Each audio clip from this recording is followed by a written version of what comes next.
Ils font des millions de vues sans dire un seul mot. Lui, c'est Johan, alias le jeune engagé, et lui, c'est Gaëtan Gabriel, alias Gaëtan d'Agir. Ils parlent d'écologie sur les réseaux sociaux sous le prisme de l'humour. En fait, t'arrives à parler écologie, climat, biodiversité, inaction de gouvernement par la case humour, et c'est exactement le terme que j'utilise aussi, c'est planter cette petite graine aussi, et de faire amener un sujet sur lequel les gens, ils ont pas été habitués à avoir, quoi. Dans cet épisode, on parle de leur parcours respectif et de la cause de leur engagement. Avec par exemple Johan, qui s'engage très tôt dès l'âge de 16 ans. Et donc je lance une pétition contre Lu, contre Nutella, pour leur demander tout simplement d'arrêter d'utiliser de l'huile de palme. Et en fait, rapidement, la pétition a été signée par des centaines de milliers de personnes. Ça m'a un peu dépassé. Et à un moment, j'ai eu un appel de Lu, qui était là, à quoi tu joues, t'as 16 ans.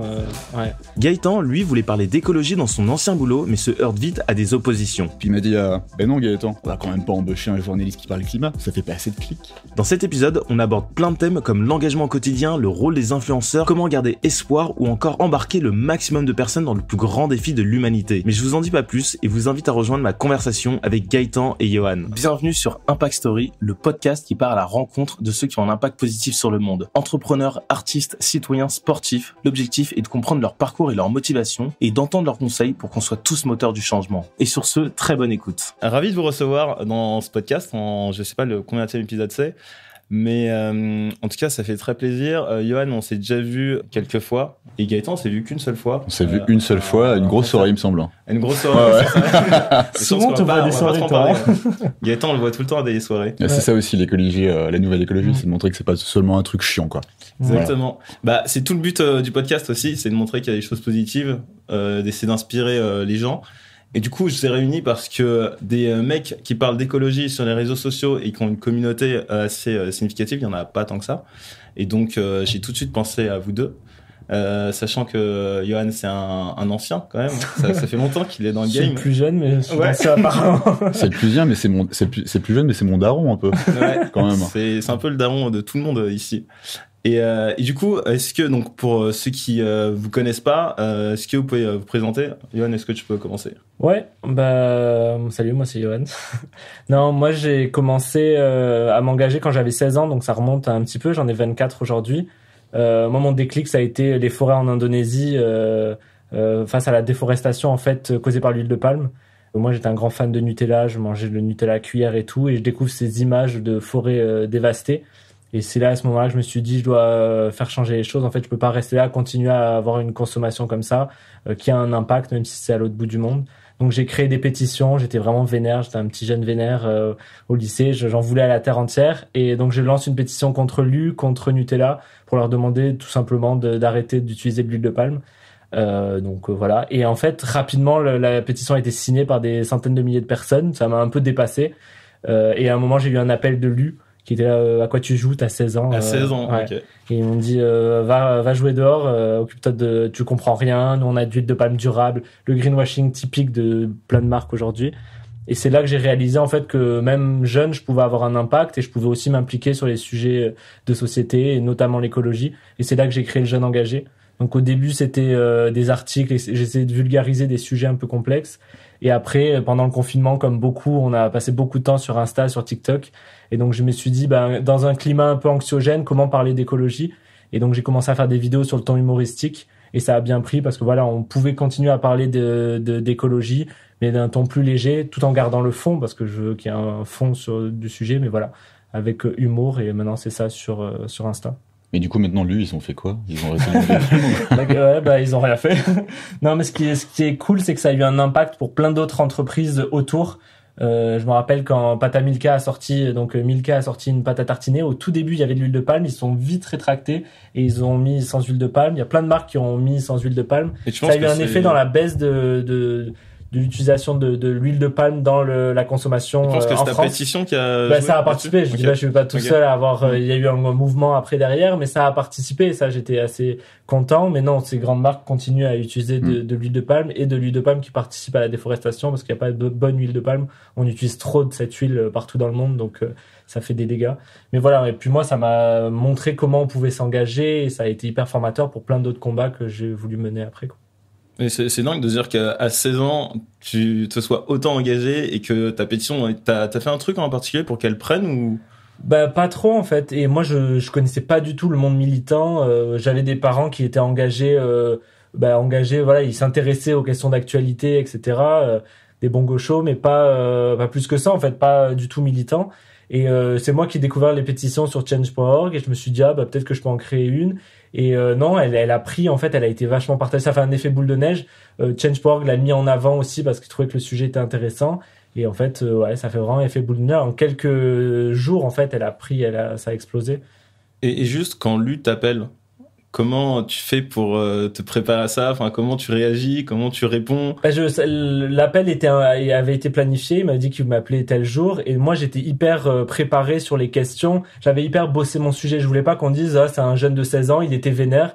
Il a fait ses pétitions et il connaît rien au sujet. Donc j'avais travaillé avec des associations, même des associations sur le terrain. À 16 ans. Je m'étais renseigné, j'avais appelé. 16 ans, 16 ans, je me finissais Super Mario Bros quoi sur Game Boy quoi. Ouais, mais même moi je me suis surpris parce que j'étais pas comme je disais, j'étais pas militant, etc. Mais vraiment ce sujet-là m'a touché plus qu'un autre sujet. Je pense que c'est ce déclic. Il y en a qui ont des déclics, il y en a qui en ont pas. Mais moi c'était vraiment ça. Je me suis dit, je vais faire quelque chose. Ces orang-outans, ils m'avaient brisé le cœur de les voir par terre, sans arbre. Et donc je m'étais préparé. J'avais notamment contacté l'association Calawet qui milite vachement là-bas qui a décidé maintenant de racheter des terres pour que les industries d'huile de palme ne les rachètent pas avant pour déforester. Et maintenant ils ont des énormes réserves où ils laissent les populations locales sur place, etc. Donc un travail en or. Et donc voilà, moi j'étais paré. Ils ont commencé avec leurs questions sur l'huile de palme durable. Nous, il y a 0 déforestation et je savais que c'était pas vrai grâce à ces associations qui concrètement, et j'avais des études de Greenpeace, etc. qui montraient. Donc voilà, j'avais mes petits papiers et ils ont vu que j'étais béton sur le sujet. Ils ont fait ok. Et au bout d'1 heure, ça a duré 1 heure quand même. Ils étaient 3 au téléphone. Il y avait le responsable, un peu argument d'autorité. Ils ont voulu me déstabiliser. J'ai maintenu mon truc et après ils ont fait silence radio à partir de ce moment-là quoi. Et toi, du coup, Gaëtan, à 16 ans, tu faisais quoi? Moi, je finissais Zelda sur la Switch, sur Game Boy, je crois. Mais non, moi, j'ai pas eu de déclic comme toi, en fait. Après, moi, j'ai eu j'étais sensibilisé aussi à l'environnement et aux problèmes écologiques quand j'étais gamin, mais à travers un peu de la pop culture. J'étais fan d'un dessin animé qui s'appelait Captain Planet. Ok, je connaissais pas. À chaque fois que j'en parlais à quelqu'un, personne connaît, mais allez voir sur YouTube. Et leur mission, c'était de sensibiliser. Et leur mission, c'était, tu regardes le premier épisode de Captain Planet, donc le premier épisode, c'était, on va aller casser la tête à ceux qui polluent et qui extraient du pétrole dans les terres. Mais c'était à la télé? Ouais, c'était à la télé, sur Canal J, je crois. Mais c'est énorme. Ouais, c'était ouf. Et Captain Planet, très grosse référence. Ok, non mais tu sais, on parle souvent des nouveaux récits et que ça passe par la pop culture, etc. Et ça, c'est un exemple, mais visiblement qui a pas trop marché. Mais toi, ça t'a marqué. Moi, ça m'a marqué, ouais. C'est et en fait, quand je tente d'expliquer pourquoi j'ai fait ma transition écolo, je pense que ça en fait partie inconsciemment, tu vois, parce que j'étais un peu bercé par ça du coup. Mais après, moi, j'ai pas eu de déclic comme toi. Moi, ça s'est fait un peu sur la durée par rapport à ce que je faisais moi avant comme taf, avant de créer mon compte et de vulgariser et de parler de climat. Donc, j'étais CM pendant une dizaine d'années et je travaillais sur des émissions de télé. Donc j'étais en lien pas mal avec des journalistes, avec des gens qui étaient en plateau parce que c'était à la télé, avec des scientifiques aussi et tout ça. La question n'était pas encore d'actualité, même si c'était un gros problème. Et le dernier média en date dans lequel je travaillais, c'était une question pour moi qui m'importait de plus en plus. Et comme j'étais CM, j'avais besoin de contenu, j'avais besoin de matière, mais aussi de crédibilité, parce que je suis pas journaliste, je suis pas scientifique, mais je voulais en parler sur les réseaux, pour le média dans lequel je travaille. Et quand j'ai été voir le rédac chef, je lui ai dit voilà mec, ça serait cool d'avoir 1 ou 2 journalistes spécialisés sur la question pour moi avoir de la matière et pouvoir le transmettre et le diffuser, le communiquer sur nos réseaux. Ça serait bien d'avoir un journaliste qui parle de ça. Puis il m'a dit ben non Gaëtan, on va quand même pas embaucher un journaliste qui parle climat, ça fait pas assez de clics. Et il est reparti tranquillement boire son café. Et ça, c'était en quelle année? Ça, c'était bien 1 an et demi. Ah ouais. Ouais. Okay. Genre ouais, le GIEC, tout le monde connaissait, ça cramait un peu partout. Non, mais moi le truc vraiment qui m'a choqué, c'était ça fait pas assez de clics. En tant que média, n'importe lequel, peut-être sauf le JDD, ils ont aussi cette responsabilité de devoir en parler, de devoir communiquer dessus pour informer, parce que souvent on pose la question qu'est-ce que les gens doivent faire pour le climat ou l'écologie, c'est s'informer. Et d'avoir travaillé dans un média et on me dit que ça fait pas assez de clics, lourd. Et c'est là que je me suis dit, bah, ok mec, ben je vais le faire. Donc j'ai lancé mon compte, ça a bien pris dès le départ. J'étais voir Papa Johan un peu ce qu'il faisait. Et du coup, j'ai découvert plein. En fait, et je savais pas, moi, que sur Instagram, il y avait des gens, des meufs et des gars qui parlaient de ça, parce qu'en fait, l'algorithme d'Instagram aussi fait qu'il y a aussi un entre-soi. Et du coup, en fait, quand t'es pas abonné, quand t'as pas tapé climat dans la barre de recherche etc. En fait, Instagram te file pas ce genre de contenu.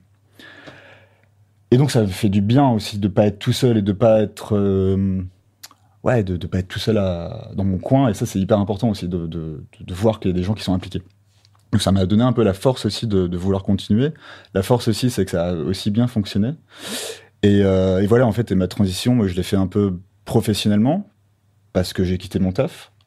Parce que je suis parti, je pouvais plus rester aussi dans un environnement dans lequel tout le monde s'en battait les reins, quoi. Mais t'avais déjà lancé ton compte quand t'as quitté ? Ouais, parce qu'il y a toujours cette période où t'annonces que tu vas partir, Ouais. et puis en fait, finalement, il se passe un peu de temps. Du coup, j'avais testé quand même de faire mon compte. C'est passé 3-4 mois quand même. Donc j'ai fait ma transition professionnelle, j'ai fait ma transition écolo par là aussi, parce qu'en fait, aussi, avant de lancer mon compte, moi, perso, j'ai arrêté de prendre l'avion, alors que l'avion, je le prenais une fois tous les 2 mois pour aller au bout du monde et tout. J'avais pas la connaissance parce qu'en fait, je voulais pas savoir parce que j'allais pas chercher l'info. Maintenant que je le sais, pour moi, c'est une évidence de dire ça suffit les conneries. Je suis devenu aussi vegan. Tous ces trucs-là, je suis devenu vegan, je suis devenu. Ça fait combien de temps tout ça que t'es vegan, que t'as arrêté Là, de prendre vegan, l'avion ça fait peut-être 3 ans. Ok. Que je suis vegan, et j'ai arrêté d'acheter des fringues.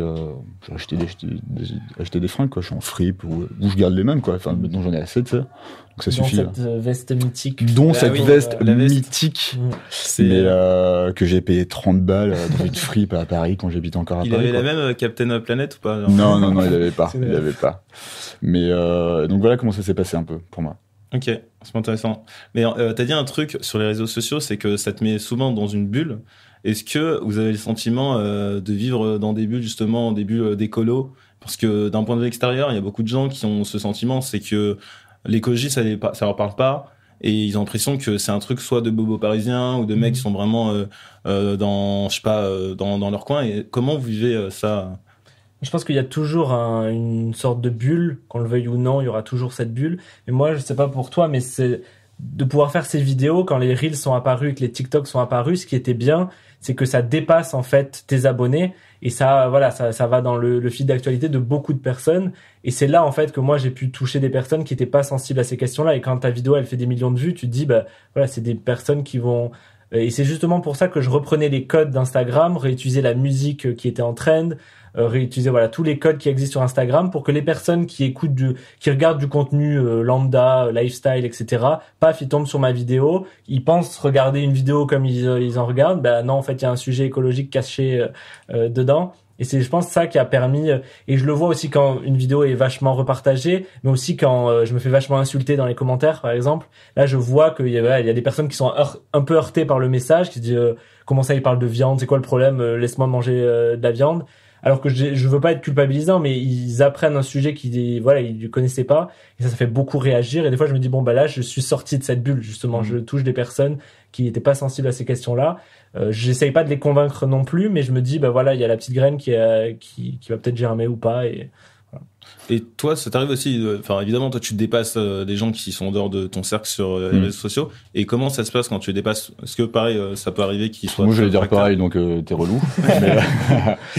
J'allais dire un peu pareil. Et moi, j'ai eu la chance aussi d'avoir été CM pendant 10 ans. Du coup, les codes Instagram et tout, je les connaissais aussi et tout. Et ça m'aide de ouf aussi et du coup, je l'utilise maintenant à bon escient. Et pas pour annoncer des conneries ou d'autres influences jeunes. Et justement, via l'humour, et je pense que c'est un peu comme toi aussi, en fait, t'arrives à parler écologie, climat, biodiversité, inaction de gouvernement, par la case humour, et c'est exactement le terme que j'utilise aussi, c'est planter cette petite graine aussi, et de faire amener un sujet sur lequel les gens, ils ont pas été habitués à avoir, quoi. L'avantage du Reels, c'est que tu peux te toucher autre que ta communauté, donc ça, c'est génial.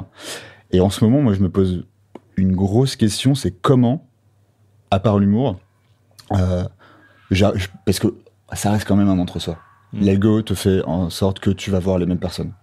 L'algo va faire en sorte que tu vas suivre les mêmes sujets.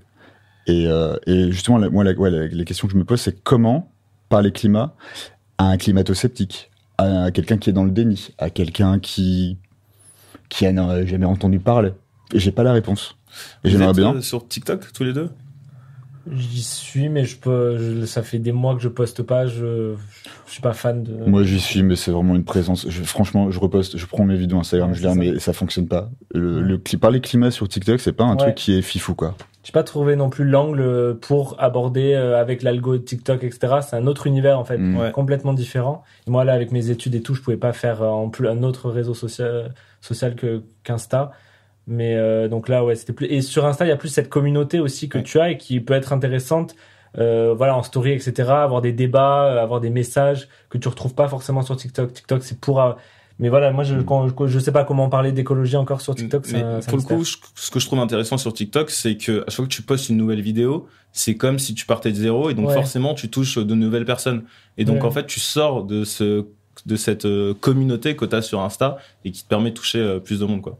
Mais après, c'est comme tu dis, c'est des codes qui sont complètement différents et c'est du temps aussi. Du coup, pour parler d'un même sujet, il faudra faire une deuxième vidéo avec des codes différents et c'est beaucoup plus, la communauté est beaucoup plus volatile aussi sur TikTok que sur Instagram. Clairement. Et je pense qu'on passe pas mal de temps déjà sur nos réseaux. Et à titre et je me suis fait ban en plus sur TikTok à un moment parce que j'avais fait une vidéo sur les Ouïghours qui avait bien marché. Mais non. Et comme c'est un réseau social chinois, ils ont dit ça respecte pas les. Il y a un problème avec les Ouïghours en ce moment. Ouais, apparemment, je sais pas pourquoi. Pas sur TikTok. Sur TikTok, il y a pas de problème. Il y a pas de problème pour les Ouïghours sur TikTok. Donc voilà, déjà même Meta, c'est pas les gens les plus sympas, mais voilà, il y a TikTok, il y a aussi encore plus cette barrière de sujets en fait, et on peut pas parler de tout, et ça c'était pas très sympa. Comment tous les deux vous vivez votre rapport à l'écologie? C'est-à-dire comment vous sentez anxieux, vous sentez énervé, comment vous sentez par rapport à ça? Alors moi, hyper éco-anxieux par rapport, en fait, d'avoir été baigné dans l'info. Avant de créer mon compte, j'étais hyper éco-anxieux. Mais comment on va faire? Comment on va faire? Tous les jours, je lisais des infos à la con. Tous les jours, je lisais des infos mais terribles. Et en même temps, les médias relayaient l'info mais mal. Il y avait jamais ce lien à cause du réchauffement climatique. Il y a une inondation, il y a des ouragans, il y a pas des séismes, mais peu importe les problèmes.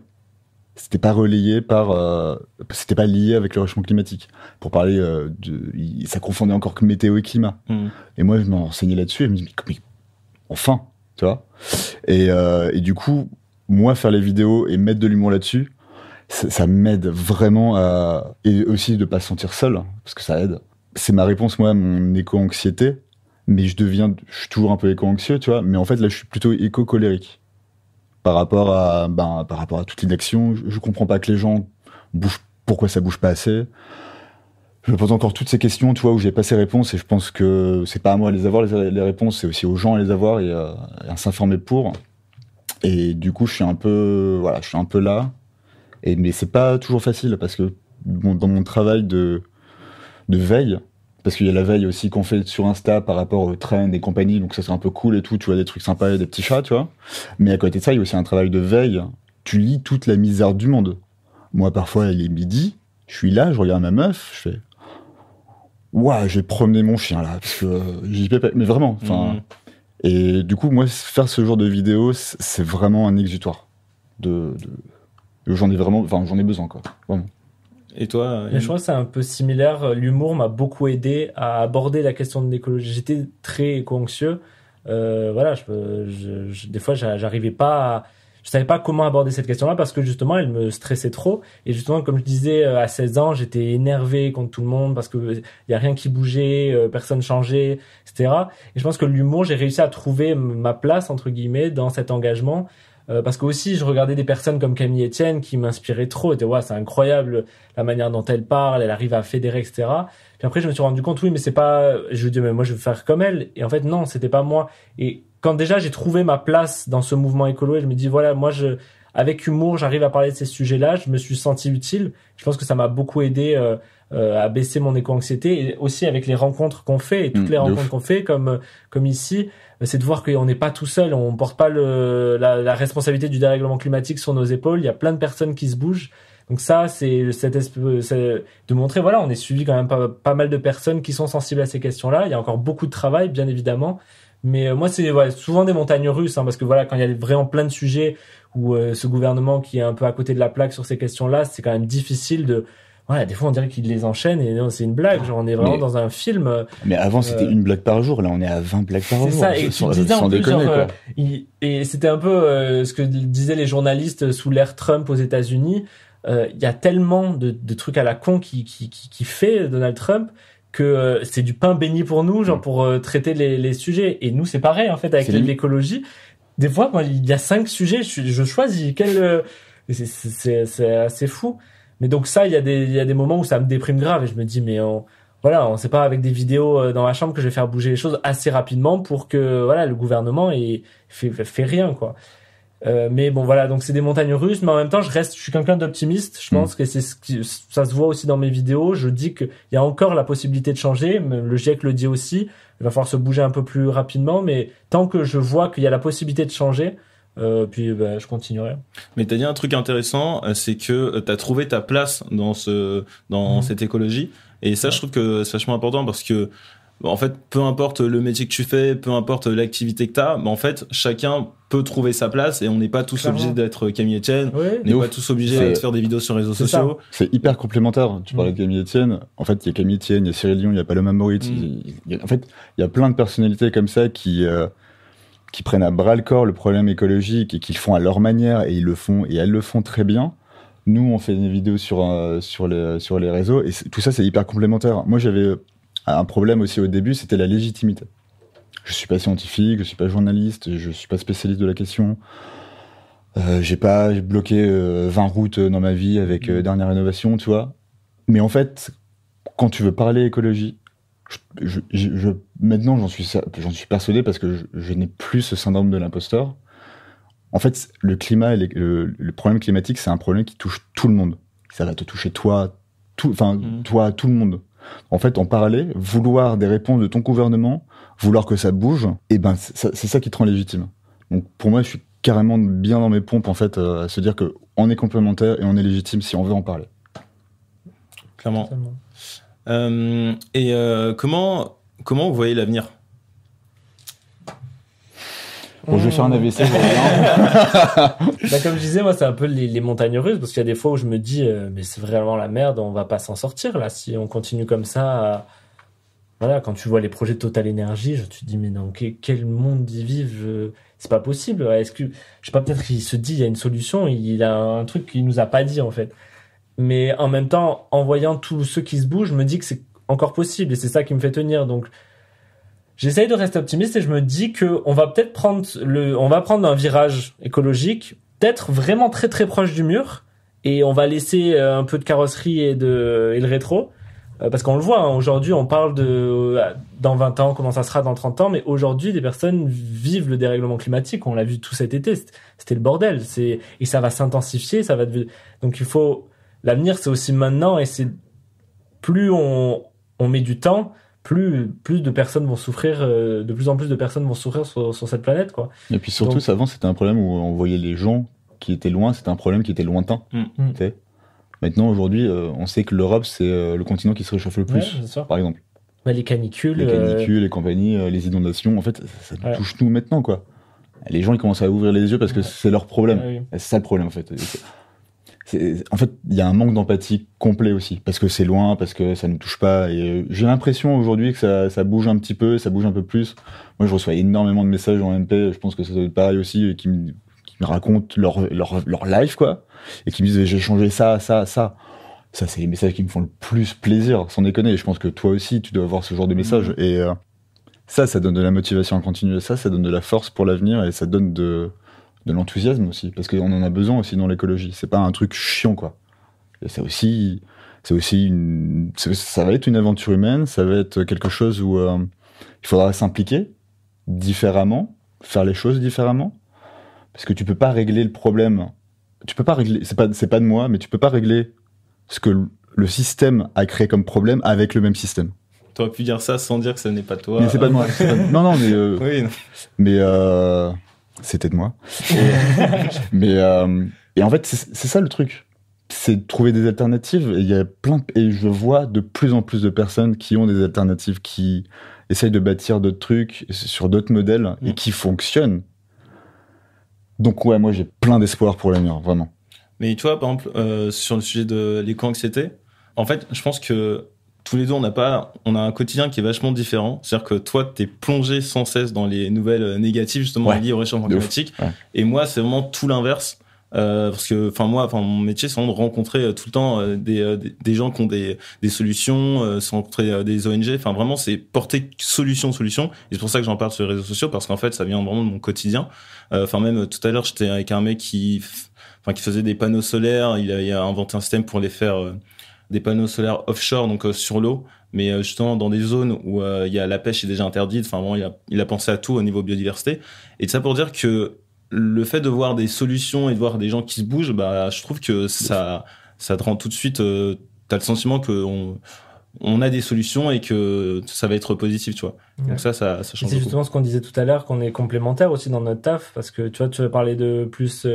Et je sais que aussi toi, les bonnes nouvelles de la semaine et tout, genre ça a hyper bien marché, parce que les gens, il faut parler des sujets qui fâchent aussi, et c'est pour ça qu'on le fait, etc. Mais c'est aussi bien de rappeler certaines fois des bonnes nouvelles, parce qu'il y en a, et ça peut, d'essayer de garder un peu d'optimisme. Moi, je sais, il y avait un truc qui m'avait assez marqué dans mon canal. Je parle des actions un peu concrètes qu'on peut faire dans sa mairie, etc., pour faire bouger les choses. Et ça venait de moi qui, à côté de chez mon père, ils ont bétonné des arbres, ils ont goudronné en fait le pied des arbres, qu'ils allaient mourir, quoi. Il y avait plus d'eau qui pouvait passer. Et on a fait pression, on a envoyé plein de mails, etc. Et une semaine plus tard, ils sont allés dégoudronner autour des arbres. Donc tu vois, ça va pas changer la face de l'humanité, mais le nombre de messages des gens qui m'ont dit ils étaient trop contents, ils avaient sauvé un arbre, et si ça peut les motiver justement à continuer à s'opposer à cette autoroute A69 là entre Toulouse et Castres qui est vraiment, tu vois, ça, des fois c'est des petits trucs qui disent bah voilà, mais on peut faire ça là, on a fait ça dans cette rue là, mais moi je vais faire ça dans mon quartier, mais je vais faire ça aussi sur le gros projet national. Oui. Puis voilà. Des fois ça lance des trucs et non, ça c'est vraiment cool. Donc les bonnes nouvelles, ça peut, je trouve, participer à de l'engagement aussi. Ouais, il faut que il y a un effet boule de neige en fait. Dans ça aussi, dans l'engagement. Si t'arrives à sauver un arbre, tu peux en sauver 10. Si t'arrives à en sauver 10, tu peux en sauver 50. Si t'en sauves 50, tu peux sauver une forêt. Il faut vraiment mettre ça dans la tête des gens, que c'est possible, et même à ton échelle, et l'échelle grandit aussi par rapport à tes actions. Quoi. Mais moi, je crois beaucoup au seuil. C'est-à-dire que, par exemple, tu vois, quand on parle de pureté militante, donc le fait d'être, l'injonction à avoir une attitude parfaite en matière d'écologie. Et donc, en fait, par exemple, si t'arrêtes de prendre l'avion, mais tu continues à manger de la viande, bah, le plus important, tu vois, c'est d'où tu pars et où tu vas. Et en fait, le fait déjà d'avoir une action écologique assez forte, bah, le fait d'en parler autour de toi, sans forcément être dans un ton culpabilisant ou pas, mais tu vois, genre, ça va inciter les autres à avoir une action aussi forte, et après, au fur et à mesure, on va passer des seuils, et quand on passe un seuil au niveau de la société, c'est là où on crée un mouvement, tu vois. Et donc moi, je trouve que c'est ça qui est vachement important. Ce fameux 3,5%, tu connais pas? Non, c'est pas je me rappelle plus le nom d'étude, machin, mais il y a une étude qui dit que si 3,5% de la société est mobilisée envers une action, ça fait que les choses peuvent changer réellement et concrètement. Ok, donc c'est un chiffre aussi c'est un chiffre précis. Ouais. Ah ouais, vraiment. Okay, d'accord. Tu l'avais vu aussi. Ok. Donc 3,5%, ça paraît pas grand-chose. Et ça montre aussi que, parce qu'il y a certains militants, activistes, etc., qui s'épuisent en fait à essayer de convaincre tout le monde, et ça peut être fatigant. Et on parle pas souvent de la santé mentale de tous ceux qui militent, mais des fois ça peut être intense, et de réaliser que peut-être de convaincre tout, ça sera jamais possible de convaincre tout le monde. Il y aura toujours des réticents ou des gens qui sont à l'opposé, ou qui veulent continuer de polluer, qui sont bien, etc. Mais ça montre que et cette responsabilité encore qu'on porte sur les épaules, on revient sur la pureté militante, et c'est hyper important de dire qu'on est plein et qu'on peut. Je pense qu'il faut aussi dédramatiser ça. On peut pas être pur militant, ça n'existe pas dans la société dans laquelle on vit. Tu peux trouver toutes les alternatives que tu veux, il y aura toujours une dissonance cognitive en fait. Moi, j'ai arrêté de prendre l'avion, j'ai un van. On peut dire, le van, ça pollue. Ouais, ça pollue, mais je change mes habitudes, machin. Ma meuf, je suis vegan, mais ma meuf est végé, machin. Enfin, tu vois, il faut arrêter de faire culpabiliser les gens aussi, parce que déjà, s'ils arrêtent de faire un truc ou de réduire une consommation de viande, machin, il faut plutôt les féliciter, les monter vers le haut, plutôt que les rabaisser et dire ouais, mais t'es écolo, mais t'as un iPhone. Ouah, cette phrase, elle m'énerve à un point. Je l'ai reçu il y a 10 minutes. Non, mais je crois que je le reçois 2 fois par jour, quoi. Mais ok, bon, soit j'ai un iPhone, mais encore une fois, ça c'est pas de moi. Mais il y a une citation d'un mec, je sais, ou d'une nana, je sais plus, c'est mieux vaut avoir 100 écolos imparfaits qu'un écolo parfait. Oui, bien sûr. Et en fait, ça résume le truc. Mais encore une fois, si tu veux être parfait, c'est pas possible. La société te donne pas les billes pour être parfait. C'est pas possible. Et je trouve de culpabiliser l'individu, ça a servi aussi à beaucoup de grandes entreprises de se déresponsabiliser, de dire voilà, quand tu vois c'est ça, et de voir même les bouteilles Coca-Cola où il y a marqué recyclez-moi, et en fait si tu la retrouves dans l'océan, c'est parce qu'il y a quelqu'un qui l'a pas recyclé ou qui l'a pas mis à la poubelle, et eux qui produisent des millions et des millions de tonnes de plastique par an. C'est eux le problème à la base, à la source. Bien évidemment que dans nos habitudes, on peut faire évoluer les choses, mais il y a aussi une part des gouvernements et des entreprises à faire évoluer. Et quand on dit oui, c'est trop facile de dire fais pipi sous la douche, mets des pulls et baisse le chauffage et on va sauver la planète. C'est faux. Si les entreprises elles changent pas leur modèle et les gouvernements prennent pas un virage radical, on n'y arrivera pas. Donc ça sert à rien de trop culpabiliser. Je pense qu'on peut pousser parce que c'est un effet boule de neige aussi. Plus d'individus se mettent à changer, etc., ça va créer des impacts sur les gouvernements et sur les entreprises. Mais voilà, il faut pas oublier en tête, il y a les gouvernements et les entreprises ont la plus grosse responsabilité aujourd'hui. Mais je pense que aussi, par rapport à ça, il faut bosser à 3. C'est-à-dire le triangle de l'inaction, là. Ah, c'est ça, parce que tout le monde se jette la faute sur les uns et les autres, machin. Non, en fait, faut expliquer pour ceux qui connaissent pas, mais tu sais, le triangle de l'inaction, c'est, en fait, il y a 3 acteurs dans la société, l'État, les entreprises et les citoyens. Et typiquement, le citoyen va dire, bah, moi, j'ai bien envie d'arrêter de polluer, mais si Coca-Cola, ils arrêtaient de produire autant de bouteilles, bon, on s'en sortirait mieux. Coca-Cola, ils vont dire, ouais, mais en fait, si on fait, c'est parce que les consommateurs, ils veulent. Et en fait, l'État nous laisse faire. Et l'État va dire, ouais, mais en fait, c'est à cause des deux. Bref. Du coup, chacun rejette la faute et personne avance. Et au lieu de travailler ensemble, au lieu de faire un triangle de l'inaction, à la place, il faudrait peut-être créer un cercle de l'action où tout le monde crée. C'est toi, ça ou pas? Ça, c'est moi. Ça, c'est moi. Je pense qu'il y aurait une meilleure synergie, déjà. Okay. Mais quand tu vois qu'il y a eu des tests, déjà, avec la Convention citoyenne pour le climat, le gouvernement essaie de bosser avec des citoyens. Genre, tout type de citoyens qui ont eu une formation à la fresque du climat, je pense, avant de pouvoir bosser. Ils étaient de tous bords politiques, de toutes CSP différentes et tout. Les mecs, ils ont réussi à pondre, je sais pas combien d'idées. Ils ont eu plus que tous les gouvernements réunis avant, tous les ministères de l'écologie avant. Il n'y a même pas eu 10% des propositions qui ont été retenues. Donc voilà, c'est un bel exemple de cercle de l'action, mais qui n'a pas fonctionné parce que le gouvernement n'a pas voulu mettre de billes là-dedans ou aller plus loin, quoi. C'est dommage. Je veux aussi rebondir sur ce que tu disais au début, sur la source de ton engagement et que ça s'est fait de manière progressive. Ouais. Et je pense que c'est aussi important de rappeler que on n'est pas tous Johan et à 16 ans, on fait pas tous des pétitions, tu vois. Et que, en fait, je pense que pour la plupart des gens, ça s'est fait de manière progressive. Surtout, t'as une énorme accélération au cours de ces dernières années. Enfin, moi, typiquement, c'était le cas. Moi, ça s'est fait vraiment sur on est en 2023. C'était vraiment à partir de 2019 où j'ai commencé vraiment à m'intéresser au sujet. Et moi, c'est vraiment un exemple assez particulier. Je faisais un stage dans une banque. Une grande banque française. Bien déjà. On n'aime pas trop. J'étais en stage. Et en fait, un jour, j'arrive. Et en fait, c'était l'une des plus grosses manifestations climatiques. Il y avait 2000 manifestants climatiques qui étaient devant les tours et qui empêchaient justement les employés d'y accéder. Et donc moi, j'arrive, je me dis c'est quoi ce bordel et tout. Je suis en mode pourquoi ils manifestent. Et en fait, t'avais Greenpeace, t'avais une autre ONG.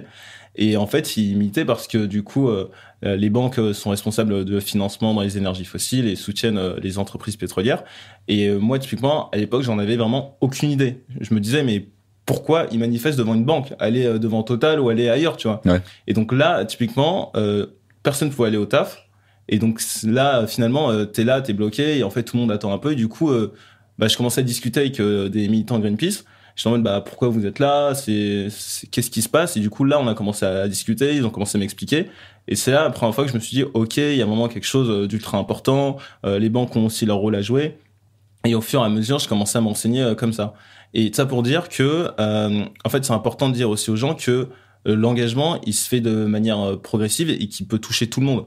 C'est pas forcément parce que on a toujours été en lien avec la nature, on a toujours été très sensible dès le départ que l'engagement il est comme ça. L'engagement il se naît vraiment au fur et à mesure qu'on se renseigne et qu'on est exposé à ce genre de sujet, quoi. Ouais, de coup.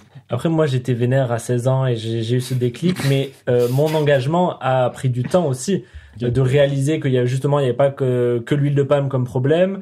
Ça a été après le végétarisme, découvrir, bah, en fait, c'est pas ouf ce qu'on fait avec la viande, la production de poisson. Le poisson, j'ai arrêté beaucoup après. Ça a été un processus, en fait. Pareil pour les vêtements, tout ça, ça a pris du temps de réaliser qu'à chaque fois, ah, bah oui, ça c'est un sujet, ça c'est un sujet. Donc même, tu vois, quand j'ai commencé assez violemment, on va dire, parce que j'étais vénère, de réaliser tout ça, ça prend du temps en fait. Tu peux pas changer tes habitudes du jour au lendemain, c'est très compliqué. On l'a dit, on est dans une société qui nous pousse pas à aller vers le mieux. Bon, on est quand même poussé à la surconsommation, etc.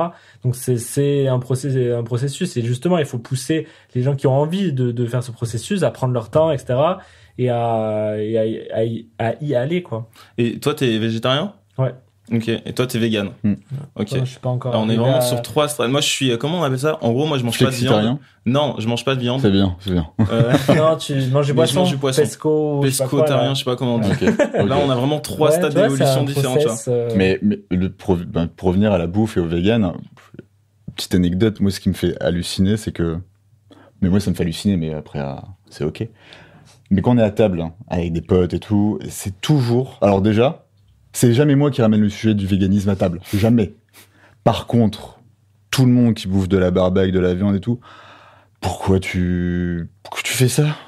Ouais, qui t'a dit de... Ils inversent ce problème. Et en fait, donc du coup, c'est eux qui amènent la discussion à en parler. Je pointe jamais du doigt, tu manges de la viande, machin, parce qu'en fait, tu crées l'effet inverse. Clairement. Le mec, tu lui dis, c'est quoi cette merguez? C'est de la merde, c'est autant de litres d'eau, machin. Le mec, il va faire quoi? Il va manger 2 merguez après. Enfin, c'est plus juste pour me faire chier. Mais là où je voulais en venir, c'est qu'aujourd'hui, on est encore dans une société, c'est là où il y a encore du taf, où c'est toujours à la personne qui mange plus d'animaux morts de se justifier, plutôt que l'inverse. Pour moi, c'est un problème, mais voilà, on est encore dans ce type de conversation et je me dis qu'il y a encore pas mal de taf à faire. T'as beaucoup de choses qui rentrent en compte, hein. T'as la culture, t'as... Ouais, carrément. C'est pour ça que je dis, l'habitude. Pour moi, c'est un problème, parce que c'est un problème personnel. Parce que j'ai plus envie de participer à ça. Mais évidemment, quelqu'un qui se nourrit parce qu'il va lui-même pêcher son poisson, ça c'est pas le même bail, quoi. C'est pas le même délire. Et s'il a envie de le faire, il le fait, quoi, tu vois. Mais c'est ça, c'est devoir se justifier qui est le plus compliqué. C'est pas de devenir vegan, c'est de toujours se justifier d'être vegan, qui est compliqué. Mais je trouve qu'il y a quand même une curiosité souvent dans ces questions-là. Pourquoi tu manges pas de viande, etc. On voit ça fait naître une réflexion chez les autres. Et moi, je l'ai vu. Pareil, je suis pas là en train de dire mais manger végétarien, etc. Je fais ma vie. Je les emmène des fois tester des trucs végés dans les restos et tout. Et j'ai vu qu'autour de moi, il y a beaucoup de mes potes qui ont réduit vachement leur consommation. Il y en a qui sont devenus végés, même véganes et tout. Juste dans cette idée que c'était possible et tout. Mais il y a toujours cette idée de pourquoi tu fais différemment, et là ils se remettent un peu en question en mode moi je fais pas différemment, moi je continue à manger. Et je pense qu'il y a c'est un truc et souvent on réagit avec la défensive en disant pourquoi t'es différent, tu devrais faire comme on a toujours fait, tu vois, rien changer. Et je trouve que ça peut emmener quand même une réflexion. Je vois un peu un côté positif. Je suis d'accord avec toi, même si ça peut être chiant chaque fois de se justifier alors que t'es en train de manger et que t'as rien demandé à personne. Mais voilà, il y a discussion, je crois qu'il y a plus de discussions sur ça qu'avant, quoi. Mais je trouve aussi que, enfin, en tout cas, quand tu manges pas de viande, juste la viande, les gens, ils se rendent compte que t'en manges pas, et du coup, ils sont en mode, moi j'en mange, enfin, il y a aussi l'effet inverse, les gens se justifient en mode, en fait, je mange de la viande, mais j'en mange qu'une fois par semaine, tu vois. Alors t'as rien demandé, t'es là, tu bouffes ton quinoa tranquille, là. Ouais, ils vont t'expliquer quand est-ce qu'ils ont mangé la viande la dernière fois où elle a été produite. Ça met trop bien. Mais du coup, c'est intéressant parce que c'est-à-dire que en ne disant rien, en fait, juste par l'exemple, entre guillemets, et en faisant les choses dans ton coin, bah, t'arrives quand même à bousculer un peu les choses. Ah ouais, et c'est ça le plus puissant, c'est jamais de culpabiliser les gens, c'est vraiment de montrer les choses par exemple, et aussi de se concentrer sur les bienfaits et le positif. Typiquement pour le vélo, tu vois, dire je fais du vélo, t'es en meilleure santé, moins de pollution sonore, moins de pollution visuelle. Enfin, tu vois, genre vraiment se concentrer là-dessus. Ça, c'est un bon tu vois, ce genre de récit justement où faire du vélo, c'est bénéfique pour la planète, mais aussi pour ton corps. Être vegan ou végé, ou limiter ta consommation de viande, c'est bénéfique pour la planète, mais c'est aussi bénéfique par ton corps, tu vois. Et c'est ce genre de récit aussi où les gens qui sont pas forcément ils ont pas forcément une appétence pour à parler climat ou à s'intéresser à ça. C'est aussi une autre manière de ramener ce genre de sujet. C'est mais tu vas être en meilleure santé, tu vois. Mais pour moi, c'est le meilleur moyen de faire changer la mentalité. Hein, c'est vraiment de se concentrer sur ce que ça apporte aux gens, plutôt que de dire il faut arrêter parce que la planète va cramer. Il faut leur dire faut faire ça parce que ça t'apporte tout ça. Et finalement, dans tous les mouvements, toutes les actions écolo, il y a vraiment pas mal de bienfaits derrière, quoi. Et c'est pour ça aussi que ça me dérange pas qu'on m'appelle influenceur sur Insta, etc. Ah ouais, t'aimes bien toi? Je m'en fous en fait. C'est pas, je me définis moi pas comme ça. Mais en fait, si j'arrive à influencer positivement à autre chose que beaucoup d'influenceurs font aujourd'hui, qui sont pas très vertueux, moi en fait, je vais pas dire il faut. J'en parle dans les sujets, etc. sur le végétarisme, etc. Mais j'ai aussi envie de montrer, par exemple en story, où je vais manger les plats que je me fais qui sont trop bons.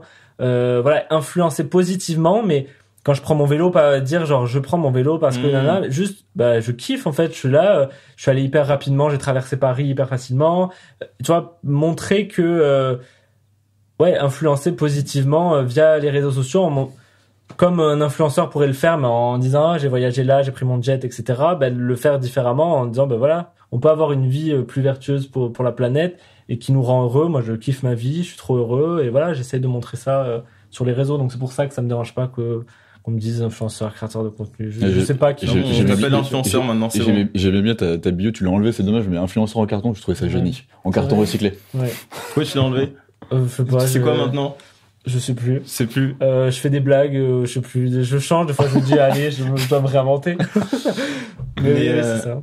En parlant d'influence, vous en pensez quoi? Parce que finalement, il y a beaucoup de gens aussi qui pointent le comportement des influenceurs parce que c'est des rôles modèles aujourd'hui pour beaucoup de gens. Ouais. Il y a t'as 80% des 18-35 ans qui suivent des influenceurs, et donc forcément quand tu vois ton influenceur préféré qui prend l'avion, qui promeut des modes de vie qui sont pas soutenables, comme c'est un rôle modèle, t'as vachement envie de lui ressembler, tu vois. Alors que si ton influenceur c'était Captain Planet, non, il l'a pas oublié Captain Planet. Non mais ça m'a tellement marqué cette histoire. Il va regarder ce soir. Non mais moi je trouve que tu vois, juste petite digression sur Popeye. Moi, Popeye, je kiffais. Et en fait, à l'époque, j'étais en mode, je mangeais des épinards et tout, je vais devenir beaucoup plus fort. C'est vrai qu'il a poussé à manger des épinards. Non, il incitait à manger des épinards, tu vois. Alors que tu devenais juste pas plus fort, c'est ça qui est ouf. Ouais, mais c'est dingue. mais c'est vrai, mais c'est l'influence, ouais. Mais quand on me dit moi influenceur, ça me gêne un peu parce qu'en fait le mot influence, pour moi il est connoté négativement. Pour moi l'influenceur c'est celui qui va à Dubaï, qui achète de la crypto et voilà quoi, et qui prend des jets privés et compagnie, et c'est les marques qui payent et qui allongent quoi, et qui se prend des cachets de 50 000 boules pour 2 heures de tournage. Ça me rend ouf parce que c'est un modèle où il y a plein de gens qui veulent aller vers ça parce que c'est la facilité machin et ça, il faut un peu changer ça, tu vois. Enfin, vraiment. Et il faut aussi qu'il y ait des contre-exemples. Parce que quand tu vois un Squeezie en pleine urgence climatique, qui fait des tours de voiture, qui fait son GP Explorer, qui invite tous les influenceurs de France, tu vois, mais pas des petits à 500 followers, genre tous les influenceurs de France, et qu'il montre que la bagnole, c'est un truc cool, c'est pas possible. Il va te dire que le carburant c'est bio machin. Mais ouais, mais c'est un peu du greenwashing ça en fait. Et en fait quand tu montres ce genre d'image à des enfants, à des gamins, à des ados qui te disent que ça c'est cool. Non, ça, c'est pas cool. On n'est plus il faut créer d'autres imaginaires, d'autres récits cool, tu vois. Prendre le vélo, c'est cool. Ouais. Conduire une voiture de sport, non, désolé, c'est beauf. Un GP Explorer de vélo. Ouais, de Mais ouf. non, mais en Et fait, en- un Tour de France, Oui, un c'est Tour de- vrai, Mais ouais. ça existe, hein, ouais, tu Ouais. fais ça, hein, C'est c'est ça. possible en soi.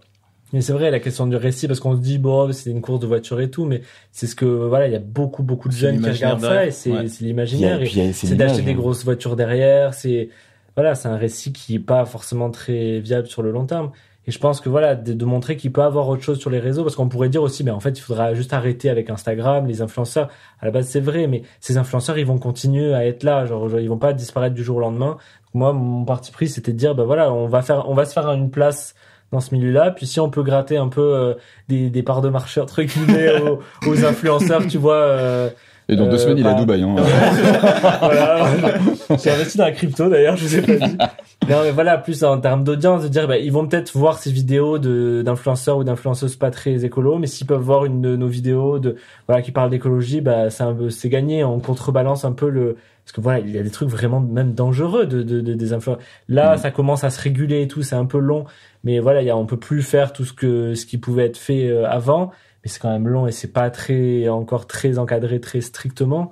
Mais c'est fou quand tu vois comment on parle de chirurgie esthétique à des filles Ouais. de 12, 13 ans. Mm. C'est affolant.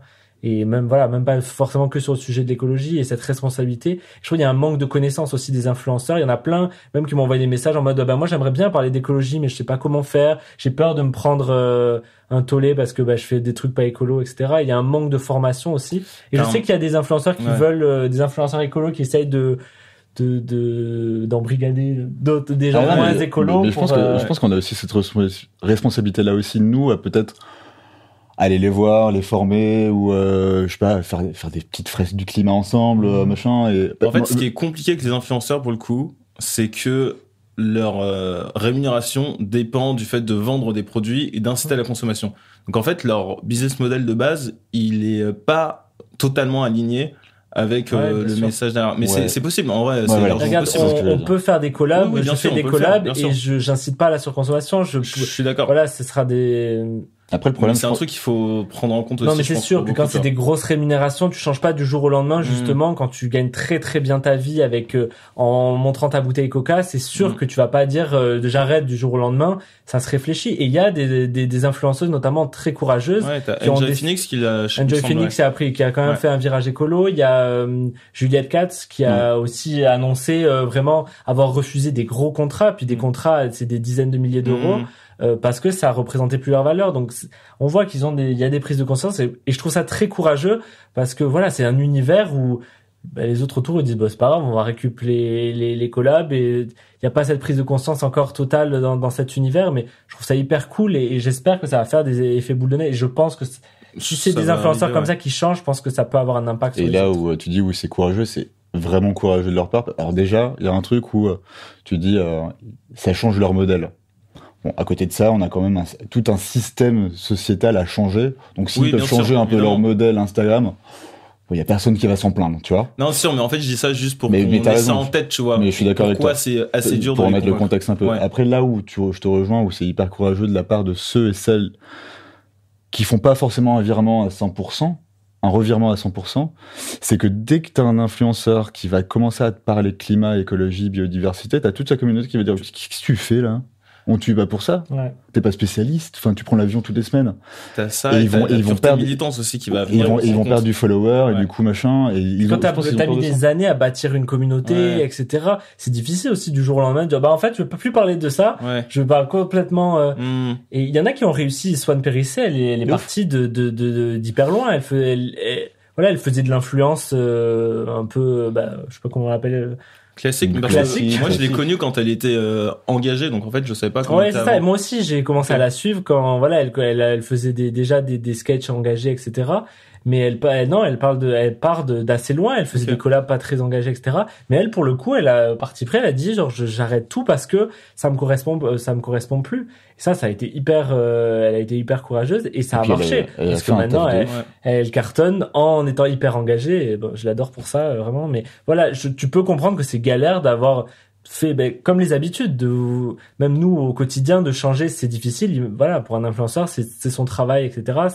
c'est difficile. Mais des fois, je me dis, il faut pas non plus aussi dire, bon, bah, c'est pas grave, continuez à faire ce que vous faites. Genre, déjà, il y a des influenceurs qui bossent avec des marques, ils savent que il y a encore des influenceurs qui font des collabs avec Shein. J'ai vu là pendant l'été avec des influenceurs américains avec des Total Energy et compagnie, là, des trucs de ouf, ça.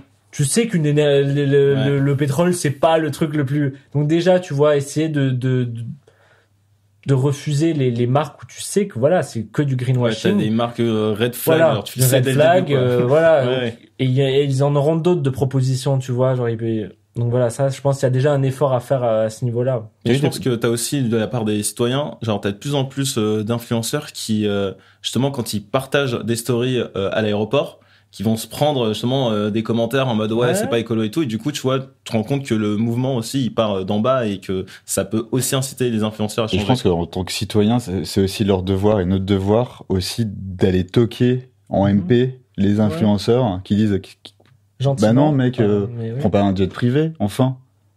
C'est aussi, on a aussi cette responsabilité-là pour leur dire non, c'est plus ce monde-là qu'on veut. On cautionne plus en fait. Ouais, c'est ça quoi. Vous avez vu la photo avec Kendall Jenner ou Kylie Jenner, je sais pas comment ça s'appelle. Kendall Jenner, ouais. À un moment, elle poste une photo de son jet. Oui, les deux jets. Les deux jets. Et elle dit on prend le mien ou le tien, celui de son mec. Ouais. Et qui est et qu'elle avait fait un vol de 20 minutes pour, ouais, c'est ça. Et là, je crois qu'elle s'est pris vraiment une avalanche de commentaires où tout le monde est en mode c'est plus possible de faire ça, etc. Et on voit qu'elle l'a vu parce qu'elle a désactivé les commentaires. Donc là, justement, ça c'est plus possible. On veut plus de cet imaginaire. Et c'est cool que ça ait pris cette. Après, il faut faire attention parce que ça peut vite tomber dans le harcèlement aussi avec sur les réseaux sociaux. Il faut avec bienveillance et tout. T'es pas obligé d'insulter la personne pour lui dire de pas prendre l'avion. Mais moi, je le vois maintenant plus avec des influenceurs classiques. On voit plus trop les avions. Ils vont quand même dans des destinations, etc., loin. Il y a plus l'aéroport. Souvent, il y a plus trop l'aéroport, alors que l'aéroport. Il y a la photo dans le hublot, tu sais. C'est ça. Et c'était hyper cool avant de mettre à l'aéroport, de dire je voyage, le passeport avec le. Et on dirait que ça. Ne faites plus ça. Ne faites plus ça. On dirait pas qu'ils sont à l'autre bout du monde, mais en vrai, c'est déjà une avancée positive. C'est un tout petit début, tu vois, parce que t'es pas là à promouvoir l'avion. Je pense que inconsciemment, on va vers et peut-être ces mêmes personnes vont dire est-ce que je peux prendre le train pour ces destinations si c'est en Europe. Je pense qu'il y a bon, je reste optimiste, moi. Je dis qu'il y a une prise de conscience qui. Ah non, mais c'est sûr. En vrai, mais après changer les habitudes aussi, parce que je crois qu'on fait aussi partie de la génération Ryanair. Tu sais, on a eu des billets pour aller 10 balles et boire un café à Rome. Tu sais. Ça, il y a plein de monde qui le font et qui le font encore. Et c'est de se dire que le train aussi c'est cool et l'avion moins, mais il y a aussi un problème, c'est que le train c'est le prix et sans déconner, quand t'as quelqu'un qui a pas de thunes et qui économise pour partir aux vacances, c'est pour ça qu'il faut pas être culpabilisant. Exactement. Et il a économisé 1 an pour prendre un avion et faire une semaine je sais pas où, parce qu'il peut pas prendre le train parce que c'est trop cher. Là, on marche sur la tête, quoi. C'est un problème, ça, c'est un vrai problème. Mais il y a encore la question d'imaginaire, de dire on a besoin de s'évader en partant en Thaïlande une semaine, à dépenser toutes ces économies qu'on a mis de côté pour cette semaine, à aller dans un hôtel tout inclus, etc. Il y a aussi ça à déconstruire et dire il y a des trucs dingues en France, peut-être pas voyager tous les ans. Mais voilà, encore une fois, c'est tout le modèle de pensée qu'il faut revoir. Mais j'avais partagé une vidéo, j'ai lancé un petit challenge cet été. Je sais pas si vous avez vu. Si, mec, les photos en France. Ouais. En fait, il y a une influenceuse qui a fait une vidéo en mode je crois que j'étais en dépression, mais en fait c'est juste en France. Et il y a un mec qui a fait une vidéo qui a repris cet extrait-là et il a partagé que des paysages magnifiques de la France, tu vois. Et moi, même quand j'ai vu la vidéo, j'étais en mode waouh, il y a ça en France, c'est où ça dingue, quoi. J'étais en mode c'est où. Et en fait, le fait de voir tout ça, toi aussi en tant que citoyen et tout, tu dis en fait c'est fou, il y a plein de trucs stylés à voir, quoi. Et moi, typiquement, avant, j'étais le premier à dire il faut absolument partir loin et tout, parce que c'est l'imaginaire que je voyais sur les réseaux sociaux, qu'on me vendait à la télé. Et là maintenant, quand je vois des trucs comme ça, je me dis mais en fait c'est fou, genre on se rend pas compte, mais c'est sous-côté la France. C'est fou les endroits qu'on a en France. C'est ça. Et de le montrer sur les réseaux, nous on a cette responsabilité de montrer des endroits trop cool et de montrer qu'on peut voyager autrement, quoi. Par contre, la Bretagne, c'est hyper moche. Vraiment, c'est horrible. Mais à chaque fois que je parle de la Bretagne, ils m'envoient un message genre, pourquoi tu parles de la Bretagne? Après, ils vont tous débarquer. C'est des Bretons, ça. Est-ce que tu veux nous parler de ton film, de ton projet de film documentaire? Ouais. Là, je pars vendredi, donc dans 4 jours. Je pars en Inde, sans prendre l'avion, justement, pour essayer de changer de récit en fait et de montrer qu'on peut, voilà, il faut avoir du temps devant soi parce qu'on est parti pour 6 mois. On va traverser la Turquie, l'Égypte, l'Arabie Saoudite, Oman et pour arriver en Inde. On va prendre le bateau, le train, tous les transports possibles sauf l'avion.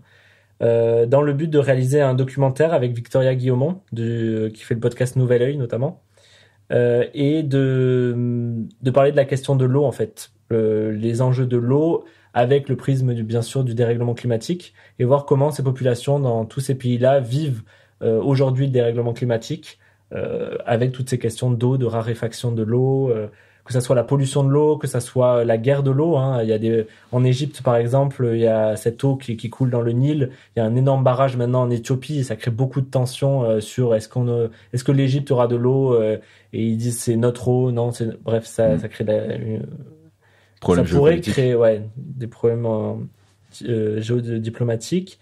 Voilà, et donc pour arriver jusqu'à Shimla, donc un village en Inde, et on veut raconter ça à travers un documentaire et aussi sur nos réseaux sociaux, montrer comment on va vivre cette aventure parce que ça va être la galère. On le sait déjà, voyager sans avion aujourd'hui, jusqu'en Inde, c'est très compliqué. Déjà au point de vue géopolitique, on a dû changer plusieurs fois notre tracé, mais montrer que il n'y a pas forcément les investissements partout dans les transports en commun. Et voilà, montrer tout ça, on veut au fil de l'eau, du coup, mauvais jeu de mots. Voilà, c'est l'idée derrière. Vous allez passer par Dubaï pour la COP? Non, mais on sera pas très loin, on sera en Arabie Saoudite. Il faut y aller, il faut demander la crède. On pourra faire coucou de loin. Mais ouais, justement, en plus, ça sera un moment important.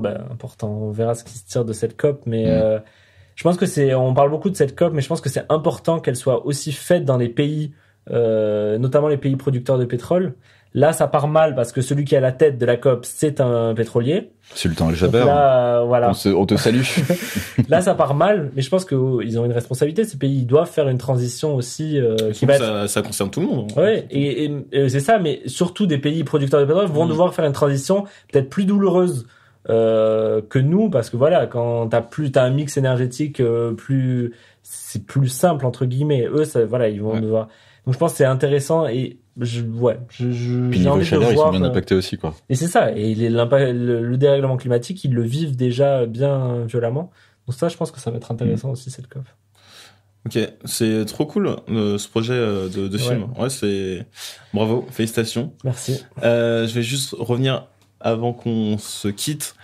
C'est un truc que t'as dit qui était très important aussi et très juste, c'est que en fait, il y a des gens qui n'ont pas forcément les moyens, tu vois, par exemple de prendre le train, qui n'ont pas forcément les moyens toujours de mener des actions en fait les plus écologiques possibles, et qu'en fait, il faut aussi s'adresser à ces gens-là et leur montrer que c'est progressif, 2, chacun y va vraiment au fur et à mesure, et surtout pas avoir ce discours culpabilisant, parce que c'est une fois de plus la pire des choses à faire pour convaincre des gens.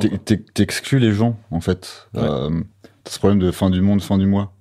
Moi, je comprends qu'un mec, une famille qui galère à remplir son frigo, tu lui bassines de discours écologiques et qu'il faut bouffer des graines, t'arrêtes de prendre l'avion, il comprend pas, quoi, tu vois. Et aujourd'hui, il faut apporter des solutions. Et en fait, tout ça, c'est aussi systémique. Enfin, il faut régler le problème sur l'écologie, mais il faut que ça soit aussi social. Il faut aussi régler le problème du féminisme. Il faut contre le racisme. Enfin, il faut que tout ça soit ensemble. C'est pas juste le problème du climat. C'est un problème humain.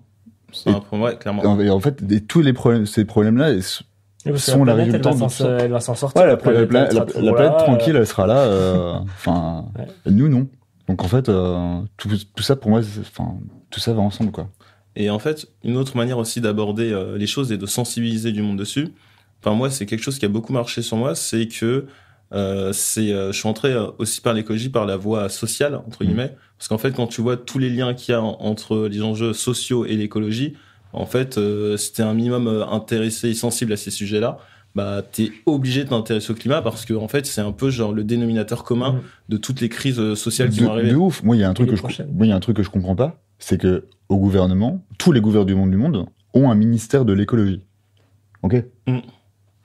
Alors que l'écologie touche tous les autres domaines, que ce soit l'agriculture, oh mon Dieu, l'agriculture, j'ai même pas envie d'en parler. L'agriculture, l'éducation, pour moi, il faudrait que l'écologie soit au centre. Pas un ministère, mais au centre de tous les autres, en fait, parce que en fait, ça touche tous les domaines. Et on veut séparer le budget de l'écologie à d'autres budgets, alors que tout ça, c'est lié. Première mesure à faire, les gars. Mettez l'écologie dans tous les secteurs et dans tous les ministères. Petit Enfin, appel, Ouais, gouvernement. Et une dernière question, Oui. c'est les questions signature. C'est quoi pour vous avoir de l'impact? Allez, bonne soirée. elle est bonne cette question.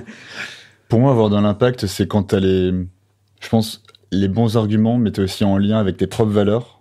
Et quand t'es sincère dans ce que tu racontes, moi dans les vidéos, ou peu importe, mais quand t'es sincère avec tes propres valeurs et quand t'es bien avec toi-même, en paix avec toi-même, le message passe beaucoup mieux et les gens y adhèrent beaucoup plus facilement, je trouve.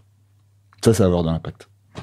Il m'a grave volé ce que je voulais dire. Non, mais ça rejoint, on en a beaucoup parlé, influencer positivement. Je trouve que ça va avoir de l'impact, ça crée un changement, peu importe la taille de ce changement. C'est ça, avoir de l'impact. Ouais. Et pour toi, c'est quoi avoir de l'impact? Ah, pour moi, c'est quoi avoir de l'impact? Ouais, il n'y avait pas pensé. Ah, bah oui, c'est moi qui pose la question en général. Non, pour moi, avoir de l'impact, ça se fait à n'importe quel niveau déjà. Ça peut vraiment être au niveau de ses proches, de sa famille, au niveau de son entreprise. Plus grand, en fait, c'est vraiment réussir à inspirer un mouvement positif autour de soi. Que ce soit ton frère, ta sœur, tes potes, c'est vraiment réussir à impulser une dynamique positive. C'est ça pour moi l'impact. Bah écoutez, je pense qu'on arrive à la fin de cet épisode. Est-ce que vous avez des choses à rajouter? Truc, toi, tu veux qu'on te souhaite bonne chance Ouais. pour... Essayer de revenir. Donne des nouvelles, hein. Ouais. Et je pose pas cette question, mais je sais que ça revient souvent dans les podcasts en mode est-ce que vous avez des recommandations? Donc toi, on est toujours sur Captain Planet. J'arrête. Allez voir Captain Planet, c'est cool. Hein, ouais. C'est kitsch maintenant, mais c'était rigolo. Non, mais est-ce que pour le coup, est-ce que vous avez vraiment des, je sais pas, des ressources, que ce soit des vidéos, des comptes à suivre, des choses qui vous ont inspiré dernièrement? Moi, j'ai envie de te faire, et c'est pas pour prêcher la bonne parole, mais pour moi, le premier truc à faire pour les gens qui veulent vraiment s'intéresser, c'est de s'éduquer et c'est de s'informer sur l'écologie. Donc, allez vous informer sur. Moi, je travaille chez Vert, mais allez sur Vert, mais allez aussi sur Reporter, allez sur Blast, allez sur tous ces médias qui informent différemment et qui prend le problème de l'écologie et de l'urgence écologique à bras le corps. C'est vraiment des médias qui vous donnent l'information. Et quelqu'un informé, c'est quelqu'un qui agit en conscience. Je pense qu'on peut finir sur ces belles paroles. Je pense que c'est... Cette fois, c'est toi, en plus. C'est beau. Écoutez, merci beaucoup. Merci à toi, mec. C'était un plaisir. Grave. Si ce podcast vous a plu, n'hésitez pas à vous abonner et à laisser 5 étoiles, ça aide grandement pour le référencement. Merci beaucoup et à bientôt pour le prochain épisode.